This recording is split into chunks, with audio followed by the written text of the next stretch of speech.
Halo semuanya, selamat siang. Jumpa lagi dengan saya, penjaga garasi. Lepotan lagi baru mulai. Jumpa lagi dengan saya, penjaga garasi Venus. Salam dari garasi Venus di Lumajang, Jawa Timur. Ya,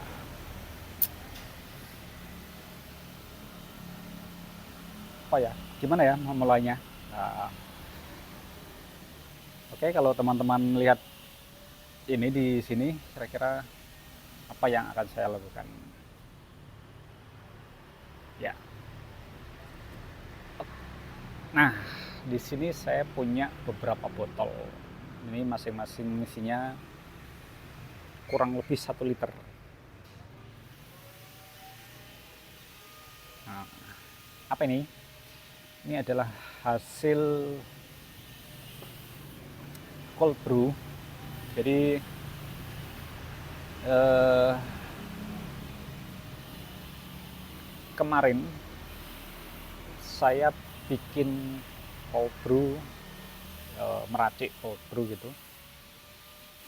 dengan menggunakan kopi robusta dengan rasio 1:10. Nah, ini sudah saya ekstraksi atau saya diamkan, saya taruh, saya simpan di dalam kulkas selama 1 kali 24 jam. Nah, sekarang tiba saatnya untuk saya menikmati hasilnya. Nah, di sini saya punya 3 botol. Nah, rencananya botol pertama ini saya akan ambil hari ini. Jadi 1 kali 24 jam, nanti besok 2 kali 24 jam, lusa 3 kali 24 jam.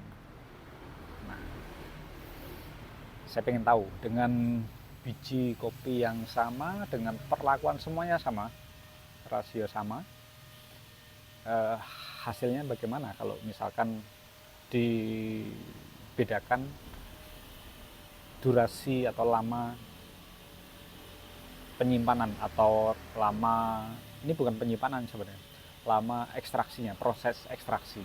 Jadi kalau cold, cold brew itu kan minimal 10 jam kopi baru terekstraksi dengan air. Beda dengan kalau misalkan ini kopi tubruk, kopi espresso, atau apapun yang sifatnya berbahan dasar air panas. Ekstraksinya sangat cepat, bisa dikatakan seketika pada waktu itu, atau paling maksimal hanya memakan waktu menit, mungkin 1 menit, 3 menit, 5 menit. Itu paling lama 5 menit kalau bikin kopi tubruk ini kan. Ekstraksinya saya selama 4,5 menit totalnya. Nah, kalau yang dingin berbasis air dingin, ini ekstraksinya harus lebih lama.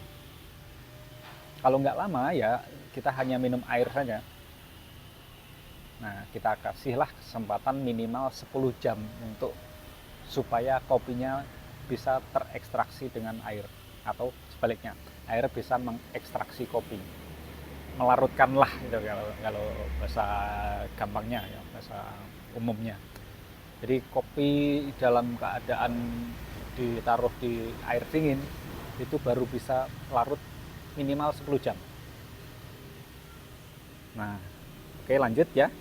Ini hasilnya setelah 1 kali 24 jam atau 1 hari. Ini akan saya saring.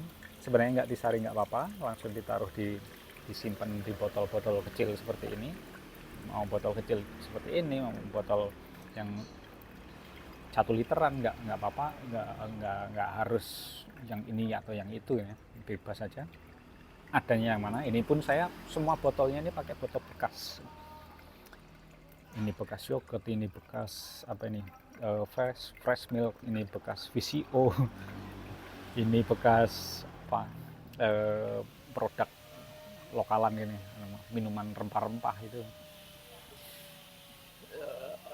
Nggak bagus sih, tapi karena untuk jangka pendek saya rasa masih aman. Tapi kalau untuk jangka panjang sebaiknya dihindari untuk pemakaian botol-botol plastik ini. Paling bagus ya berbahan keramik atau tanah liat gitu. Keramik kan dari tanah liat gitu ya. Atau minimal dari bahan kaca beling gitu ya, bukan dari plastik. Nah ini saya saringnya pakai metode V60 ya, V60 dripper. Nah, tujuannya penyaringannya ya biar nanti kopi yang dihasilkan ini clean, bebas, atau minimal banget lah ampasnya atau bubuk kopinya, juga minyaknya atau lemaknya.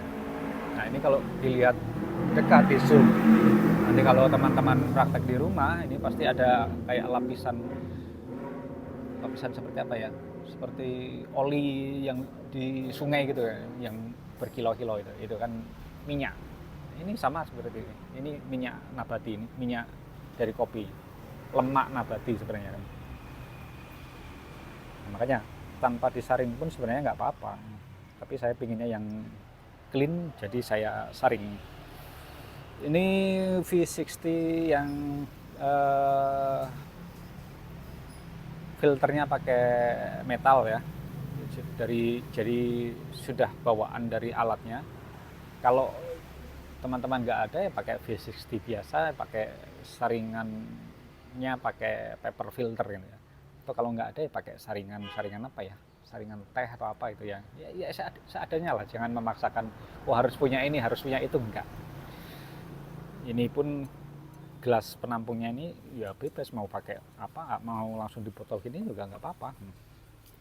Nah kalau sudah ada modal, udah ada anggaran, udah ada duit nganggur ya silakan dilengkapi apa alat-alat yang dibutuhkan untuk setiap seduh kopi gitu. Nah ini rencana akan saya balikkan lagi ke kulkas nanti, jadi nggak semuanya hasilnya ini diminum saat ini ya. Ini 1 liter bisa kembung, kalau nggak kembung ya bolak-balik buang air kecil nanti jadinya. Nah kemarin ada teman-teman juga yang kesini, saya suruh cicipin hasil cold brew saya sebelumnya, dan memang saya kasih sirup gitu ya, sirup gula homemade ya, bikin sendiri gitu, dan dia suka. Nah ini kan sinyal positif ya untuk bisa mungkin menjadi bahan pikiran itu. Gimana kalau diseriusin gitu untuk ide bisnis. Saya sambil ngopi ya. Ini tadi saya bikin kopi tubruk, mumpung masih panas, bukan panas, masih hangat. Sambil nunggu karena ini cukup lama. Nah ini kalau nggak disaring kan, ini kan ada ampas bubuk kopinya, kemudian kulit ari dari kopi, lemak-lemaknya atau minyaknya ini masih nanti terminum ya, nggak apa-apa juga sih sebenarnya. Saya juga biasa ngetes biji kopi juga, kalau masih roast bean gitu langsung dimakan gitu, kayak gini ya, misalkan sambil itu ya, kayak gini kan. Nanti suatu saat saya akan praktek. Nah ini kan biji kopi ya, ini kebetulan sudah mau habis. Gimana ngetes rasanya, gitu aja, nggak apa-apa. Jadi ampas kopi itu edible gitu, bisa dimakan, aman untuk perut. Ya gimana nggak aman, kita sarinya kita minum gitu.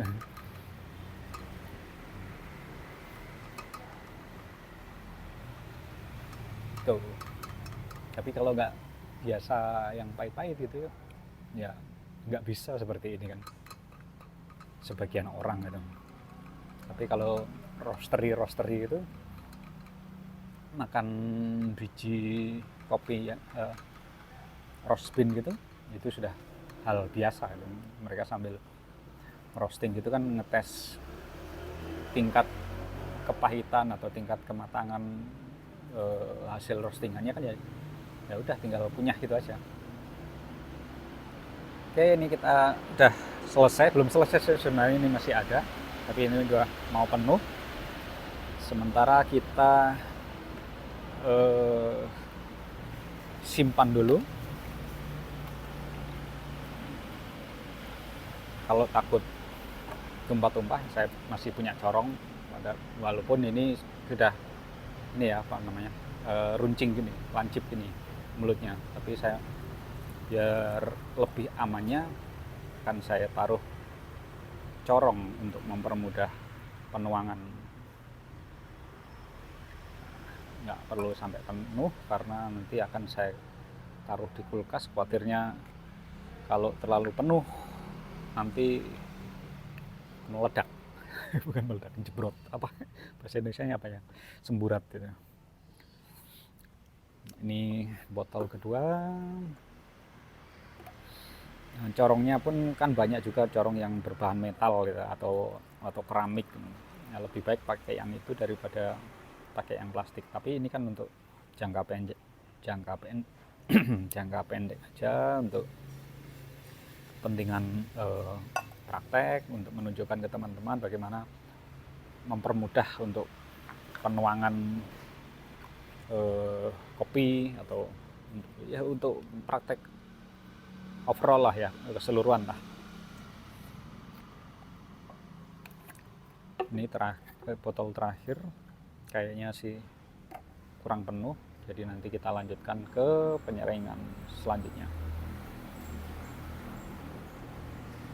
Nah, kalau kita lihat hasilnya ini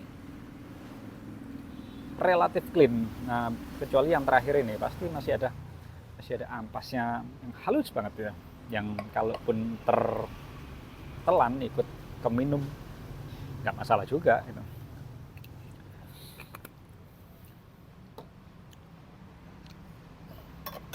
Kita selesaikan PR kita.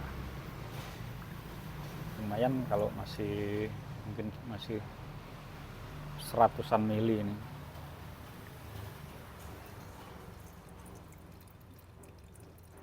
Nah, ini kan masih ada bubuk kopinya. Ini biasanya juga saya masih pakai untuk bikin cold brew lagi, tapi nggak disarankan seperti itu.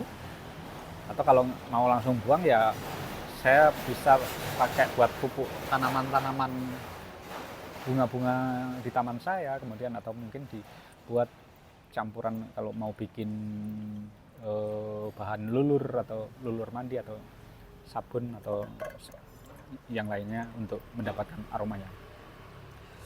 Oke, saya kira sekian ya teman-teman. Terima kasih sudah menyimak video saya.